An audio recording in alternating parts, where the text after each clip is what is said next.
All right, so I'm back on this Delta Armory, my solution, because I didn't have a washer and I don't want to wait to print one. So I'm going to keep this, I'm going to measure it so I can make a file and I can start printing the washers here out of nylon or rhino filament. But in the meantime, because of Boneyard, and we all know APS all go in the trash, I collect the spring guides. I keep the spring guides. So I took this side off and this side off here, modifying the spring guide because I now have an upgraded piston with the thrust bearing and everything else. This extra oomph here will also help get the piston to go forward faster in the cycling time. We're going to have less resistance because we have the thrust bearing, which I will also oil. There's nothing wrong with oiling these guys.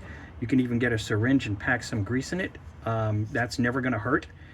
Everything you can do to help will help. These things, you know, 30 times, 20, 18, 20, the average 25 rounds a second.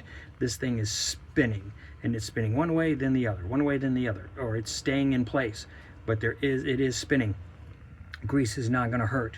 So yeah, that's my 2 cents. That's my mod for this. So this guy will go out. It will definitely be better than it was before. Not a horrible cost on parts. These guys here are cheap. But once I make my file for this to make the washer, we're good. If it doesn't wind up working, I'm just going to go online, take the measurements, take my measurements, send it to a Delrin guy, and have them start making me Delrin washers. Delrin's great. Carry over from paintball. It's self-lubricating. It's fantastic. You don't need to oil it with the Delrin. It's also soft, so even if if these things aren't flat, it'll bite into it, but it's still gonna spin because it's self-lubricating.